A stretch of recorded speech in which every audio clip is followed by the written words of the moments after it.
SC/ST act लग गया। आपने हरदोई वाला प्रकरण सुना होगा। उत्तर प्रदेश के हरदोई जिले में एक प्रिंसिपल मैम श्रीमती ममता मिश्रा ने एक अभिभावक के सामने अभद्र भाषा का इस्तेमाल किया, उन्हें अपमानित महसूस करवाया। उसके बाद वीडियो वायरल हुआ, चीजें बड़ी, जांच हुई और जांच के बाद FIR करवा दी कि 2 धाराएं FIR कॉपी में आप देख लीजिए, धारा 352 BNS की और सबसे इंपॉर्टेंट जिसको लेकर पूरे हरदोई समाज में 2 वर्गों में बट गया है। एक कह रहा है कि धारा लगनी चाहिए थी, एक कह रहा है कि नहीं लगनी चाहिए थी। मैं आपको समझाने का प्रयास करता हूं। वो धारा एक तो धारा 352 लगी है और एक SC/ST एक्ट की धारा 3 का 1 का धा से धनुष वाला, या बोल सकते हो 3 का 1 का आर।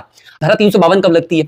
आप किसी की बेइज्जती करेंगे, उसे अपमानित महसूस कराएंगे, जिससे उसको मानसिक प्रताड़ना, मानसिक आघात होगा और वो कल को कोई भी ऐसा एक्ट करता है जिससे सार्वजनिक शांति भंग हो जाती है। तो ऐसे में जिस व्यक्ति ने उसे अपमानित किया था उस पर धारा 352 लगती है।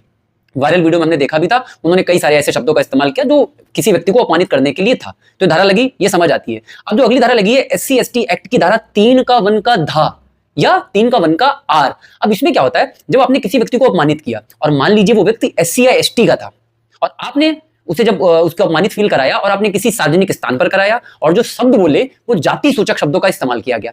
यहां पर FIR किन शब्दों को लेकर हुई है? अगर आप FIR की कॉपी देखेंगे तो आपने देखा होगा bloody, sure, get lost, shut up, गवार, इन शब्दों का इस्तेमाल किया गया है।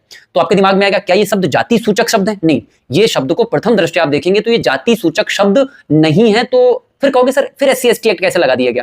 तो जब 3 का 1 का धा पढ़ते हैं तो कई बार जब आप किसी को अपमानित करते हैं तो जाति सूचक शब्दों का इस्तेमाल कोई जरूरी नहीं है, उसके पीछे की इंटेंट क्या है, आपकी मनसा क्या थी, वो चेक किया जाता है। जैसे आप एक एग्जांपल से समझिएगा, मैंने कहा शट अप, गेट लॉस्ट, यहां से भाग जाओ, तो क्या आप पे SC/ST एक्ट लग जाएगा? मान लो सामने एक SC/ST व्यक्ति था, नहीं तब आप पर SC/ST एक्ट नहीं लगेगा, ठीक है। लेकिन एक और एग्जांपल समझा, मैंने कहा कि shut up, get lost from the here, तुम्हारी यहां बैठने की औकात नहीं है।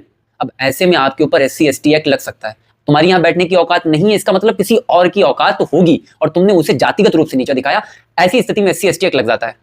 इस केस में क्या हुआ है, मैम ने ब्लडी, शुअर और गवार, गेट लॉस्ट इस प्रकार के शब्दों का इस्तेमाल किया है।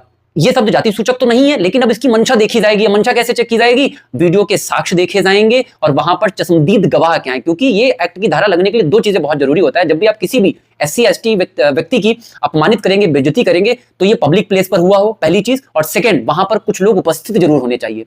जब भी SC/ST एक्ट के तहत आप पे धारा लगवाई जाती है तो ये मैटर की सुनवाई ज्यादातर ना CO करता है, सर्किल ऑफिसर। सर्किल ऑफिसर जांच पड़ताल करेगा, CCTV चेक करेगा, वीडियो साक्ष्य देखेगा, जो गवाह वहां पे मौजूद थे उनकी गवाही ली जाएगी और उसके बाद ना चार्जशीट बनाई जाती है। एक चीज क्लियर रखिएगा, FIR होने से कुछ नहीं होता है। FIR के बाद ना चार्जशीट पुलिस दाखिल करती है और चार्जशीट पे जो लिख के आता है वो फाइनल माना जाता है। कि इसमें अब मंशा चेक की जाएगी, क्या प्रिंसिपल मैम की मंशा थी सामने वाले व्यक्ति को जातिगत रूप से नीचा दिखाने की? उन्हें पहले से जाति पता थी, जाति का आधार पता था और जानबूझ के उन्होंने ऐसे शब्दों का इस्तेमाल किया। कई लोग कह रहे हैं ये प्रिंसिपल वर्सेस अभिभावक की लड़ाई है या ब्राह्मण वर्सेस